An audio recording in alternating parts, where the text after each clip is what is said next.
Good morning and welcome to Peace Out, where we are all learning together to peace out. Like a little tagline I started adding. I've been doing that a long time, right? Anyway, well, we are learning to peace out together, right? And every day has a multitude of opportunities to peace out. We just have to remind ourselves to peace out. Go back to that. It's always right there. So I know this is a scary thought, but I've been thinking a lot this morning. And I've been reading Elijah and Elisha, specifically the transition, and looking at some of the things Elisha did. And then I started thinking about some of the things Jesus did. And I started thinking about just, in general, the miracles in the Bible, right? And so I thought about Daniel, the lions, some of our Bible faith heroes, right? Like Daniel in the lion's den. That's a big one, right? But sometimes we can't really relate to that unless we get thrown into a lion's den. Now, we can draw the analogy, we can draw the parallel for our situations in our life, feeling like the lion's den, and we're about to be devoured if God doesn't step in. We can do that, but we're not likely to find ourselves in an actual lion's den anytime in our life, right?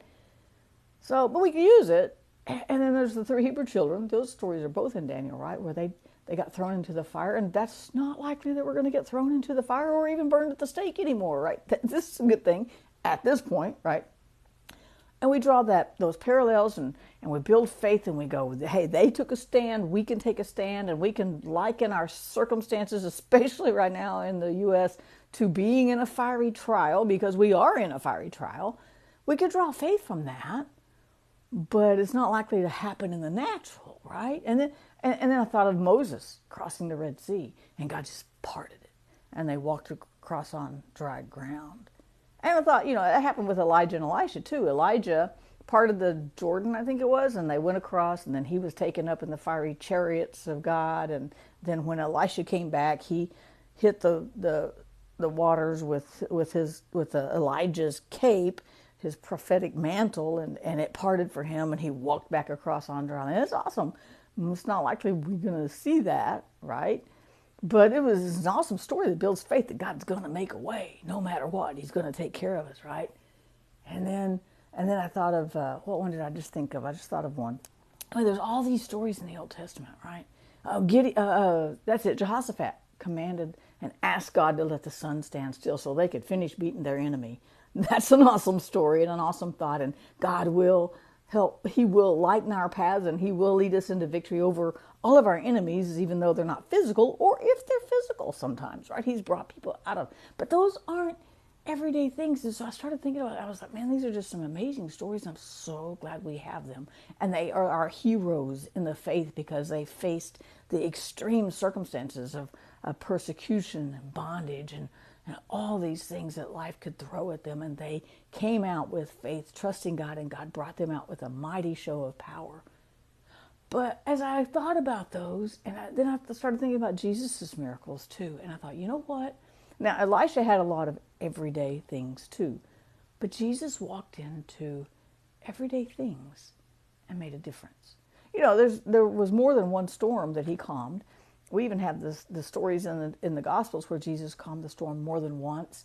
And we can liken that to the storms in our life, and he's going to bring peace in the middle of those storms. And we can reach out there and grab that comfort and that peace and that reassurance that God's with us in the storm, and that's an awesome thing. But these guys were in a real storm, and it was not the only time there was ever a storm on the Sea of Galilee, ever, right? There are still storms on the Sea of Galilee, probably daily or weekly or however often they come, right? It was a natural thing. It wasn't a supernatural storm. It was just a storm, something that happened all the time. And yet Jesus walked right into it and brought his peace and calmed the storm for his disciples more than once, right? We think about some of the other miracles he did. He fed 4,000, he fed 5,000, and we get caught up on there was 5,000 people. That's the miracle part, was that there was so many. But if there had been 10 people there and he didn't have enough food, it would have been just as much a miracle to them, because they were hungry, and he filled them. He fed them, right? But feeding people, it's just an everyday thing. He used an everyday loaf of bread. He used an everyday fish that they caught in the sea, right? He used everyday things, and he brought in everyday things.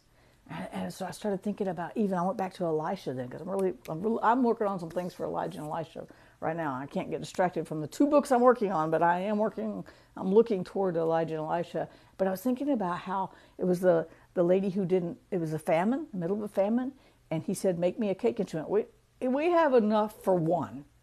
I have enough to make 1 cake for my son, and then we're going to die. And Elisha said, make mine first.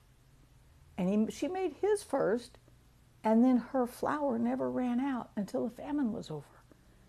That was a miracle in an everyday thing. I wouldn't mind my cabinets just being full. You go in and take out a can of no salt tomatoes to put in the soup, and turn around and there's still a can of no salt tomatoes to put in the soup, right? Or you grab I use a lot of coconut milk for Chris, and I grab a can of coconut milk and use it for his breakfast, his next bolus or whatever, and turn around and there's still a can there. I would like that. That would be a nice miracle, right? But it's an everyday thing. Jesus fed 5,000. He calmed the sea. Oh, I was talking about Elisha, okay? And Elisha. There was the other one where the lady had a debt, and she said, I can't pay the debt. They're going to come take my sons, and they're going to make them slaves to pay off the debt because my husband died, and now we don't have any money coming in. And that was an everyday thing. It's not unusual for someone to be widowed. It's part of life. It wasn't unusual. It wasn't this, whoa, what happened? Your husband died? Nobody's husband has ever died before. It was an everyday thing. And Elisha walks in and says, you know what? Gather every container you can find. And they went and gathered every container they could find. And they started pouring oil. And she filled it up until finally she goes, I need more containers. And her son said, there are no more. And the oil stopped. It was a miracle, but it was an everyday thing. God was taking care of a everyday thing, a very common thing, right? And so when it stopped, and they sold all the oil, and she was able to pay her debt, and her sons didn't go into slavery. You might say that's not that big a deal, but it would be a big deal if it was your son, or if it was your daughter, or your grandchildren, right? And so, but God interacted in an everyday situation, right?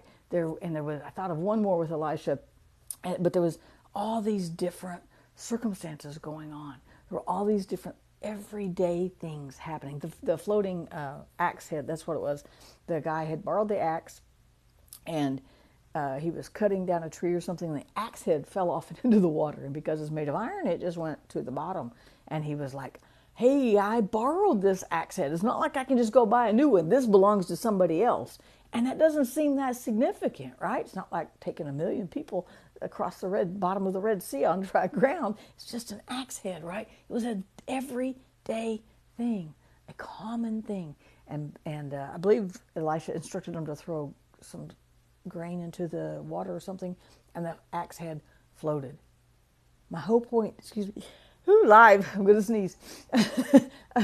My whole point is we have the grandiose stories, the great stories, and they're wonderful. We can draw strength from Gideon and Joshua and Moses and Daniel and the 3 Hebrew children, and fill in the blank with your favorite stories. But we can also, then we have to come back to our everyday things. Now, I'm not going to meet a lion today, and I'm not going to be in a fiery furnace, although I may be in a fiery trial, right? But all these things are not likely to happen, but God doesn't exclude the common everyday things. He walks right into them and makes a difference. And I'm waiting for that today. That's where my hope is, that God's going to be in my everyday today as I go about my day, taking care of Chris, cooking soup with my no salt tomatoes, working for my clients, the things I've got to do today, just the natural things I have to do. God does not exclude those. All of these stories of these natural things just encourages me that God is in my today.